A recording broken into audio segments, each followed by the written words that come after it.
From the towering Wasatch Mountains of the American Southwest, we welcome you to this episode of Undiscovered Utah. This show focuses on the mysteries that surround the rugged, difficult, and sometimes deadly American Southwest. I'm your host, JB, and tonight we are celebrating our 30th episode of Undiscovered Utah. We want to take just a second and thank all of you for making this podcast a reality. We appreciate your emails, your questions, and your suggestions. As a matter of fact, tonight's episode was a suggestion from one of our listeners in Green River, Utah. Doug, thank you for your feedback, and we are going to dedicate this episode to you. For tonight's show, we are talking about soda water and what it has to do with the Southwest and Utah. So, if you don't like tonight's show, you can take it up with Doug. I'm just kidding, of course. Let me tell you something. There are a few things I enjoy more than an ice-cold soda on a hot summer day. I love the sound of when you pop the can open and you hear the sound of pressurized air escaping the can, and you see the little bubbles and the mist explode into the air. You know the sound. That just exploded all over my keyboard and mouse and micro. Hey guys, give me just a second here. Hey, can somebody grab me a towel or something? I'll tell you what, that's the last time I tried to do live sound effects on this show. Great idea, Frank.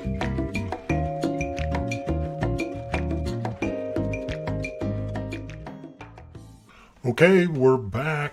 That was fun. As much as I enjoy a nice cold drink, that's not exactly the soda I want to talk about to you tonight.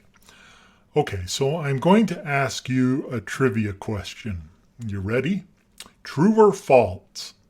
In Utah, there are active geysers. Well, if you said yes, you're correct.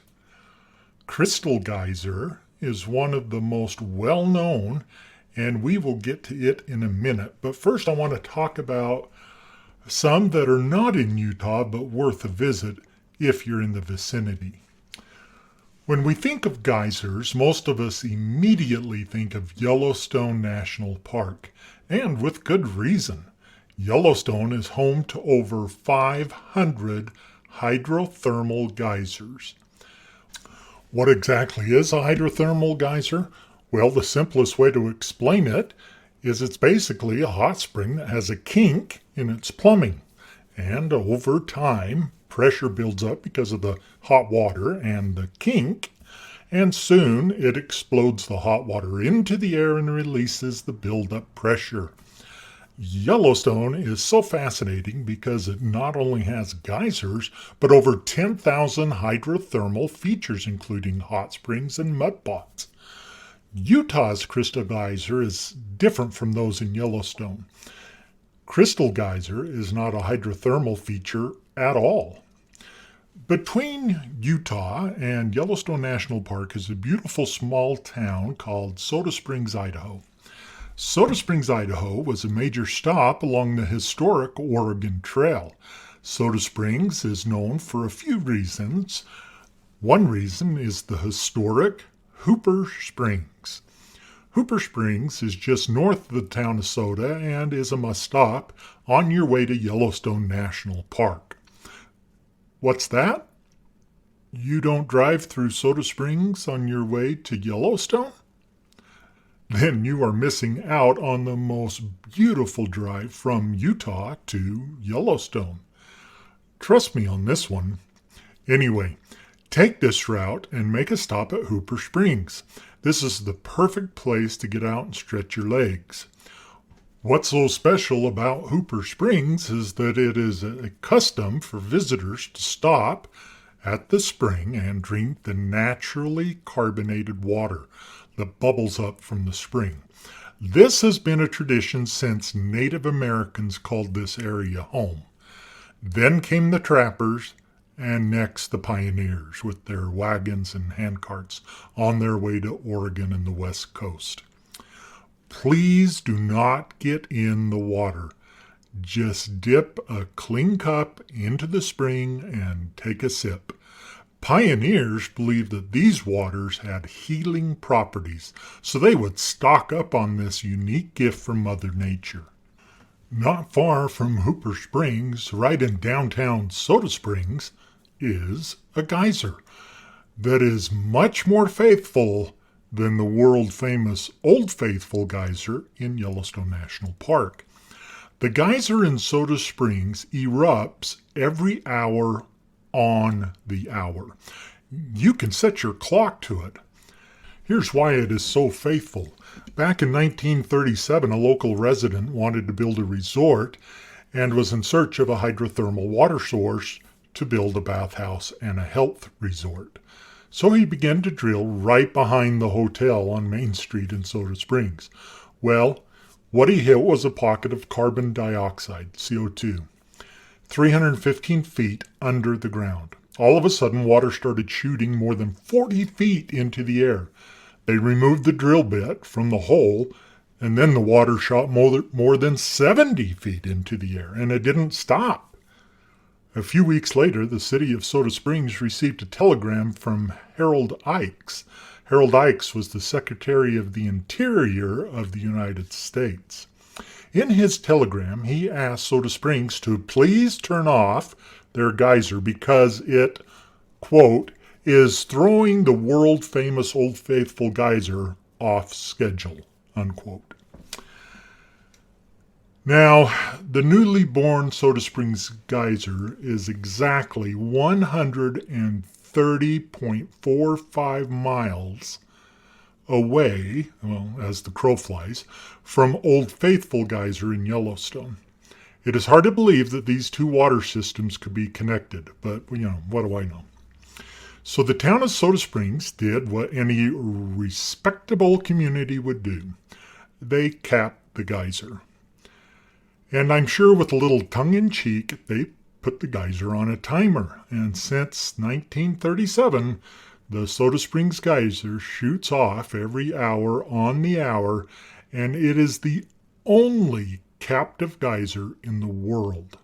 So if you want to see a truly Old Faithful geyser, stop in at Soda Springs at the top of the hour and watch the magnificent geyser shoot more than 70 feet into the air. It's a sight to behold. Crystal Geyser in Utah is what is called a soda pop geyser. Why is it called a soda pop geyser? Well, it is not a hot water geyser. It's a cold water geyser. Much like its cousin in Soda Springs, Idaho, Crystal Geyser was born 1 year earlier in the year 1936 during an oil exploration expedition. While drilling for oil, they hit a pocket of water 44 feet down. But they were not looking for water. They were looking for oil, so they kept drilling. At the depth of 360 feet, they hit a pocket of carbon dioxide. CO2. And the water and a whole bunch of mud shot 60 feet into the air. But they kept drilling and drilling. They drilled to a depth of 2,627 feet and never found oil. So they abandoned the well. However, Utah had a new geyser, and it quickly became a local and regional attraction. In November of 1936, a Moab newspaper called the Moab Times-Independent reported that the new geyser erupted about every 15 minutes and shot water about 80 feet into the air. But it got better. About every 9 hours, it would shoot a column of water over 150 to 200 feet in the air. The process of water flowing deep underground into a chamber of carbon dioxide, this mixture of gas and water, continues until the CO2 saturation point is reached. When the water becomes oversaturated, the CO2 violently erupts and ejects the water from the borehole that was drilled back in 1936. Much of the ejected water finds its way back into the borehole, and the process starts all over. This has been happening over and over since 1936. But as word of the geyser spread, both smart and stupid people visited the geyser. The smart people enjoyed the show, took some pictures, and maybe even got a little wet. Then they left so others could come and enjoy the wonderful spectacle. The stupid people, on the other hand, had a thought process that remains baffling to most. They decided to throw a bunch of rocks down the borehole. Maybe they thought it would be funny if the next visitors that stopped to see the geysers got showered by water and pelted by rocks. Who the hell knows what they were thinking? But what it did was plug the hole. Either way, it was a truly stupid thing to do. So today, the eruption isn't quite as spectacular as in the days of the past. And they happen about once every 24 hours or so. Many times it erupts in the middle of the night. Over the last 20 years, studies have been done where sensors were used to gauge the frequency and height of the eruptions. Here is what they found. Minor eruptions were somewhat unpredictable and ranged in height from 2 to 10 feet. Major eruptions attained heights of 40 to 80 feet and occurred on a schedule ranging from 17 to 27 hours apart. Eruption durations range from 3 to 49 minutes. Quite different from what the newspaper in Moab reported back in 1936, all because somebody decided to throw rocks down the drill hole. So where is Crystal Geyser? It is 10 miles south of Green River, Utah. You can find it on Google Maps. How many times have you driven to Moab, not even realizing that there was a geyser only 10 miles away? Geology.utah.gov puts it this way, quote, Crystal Geyser is a unique geological feature that has fascinated tourists for decades. For those willing to wait around for its eruptions, Crystal Geyser can provide a unique experience of watching or even playing in one of the world's largest cold water geysers. End quote. There are other geysers in this area of Utah. There is one at Chafin Ranch, also near Green River. It is also a cold water geyser. This geyser erupts every few hours, so you don't have to wait around all day to see an eruption, but it is much smaller than Crystal Geyser. So if size matters to you, you might want to wait for Crystal Geyser to erupt. Many have compared the Chafin Ranch geyser to a giant drinking fountain.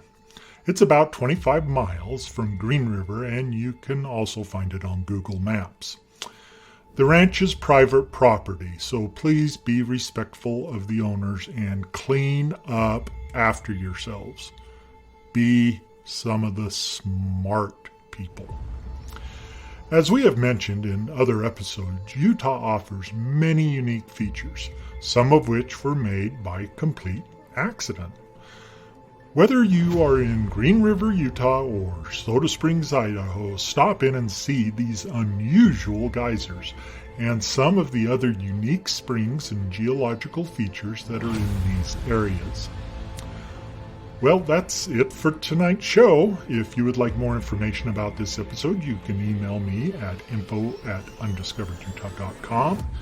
You can find us on the internet at undiscoveredutah.com or on Facebook, YouTube, and Instagram. And be sure to follow us. Just search for Undiscovered Utah. I hope you've enjoyed this episode of Undiscovered Utah. Join me next time as I share more about the Great Southwest. Good night, everybody.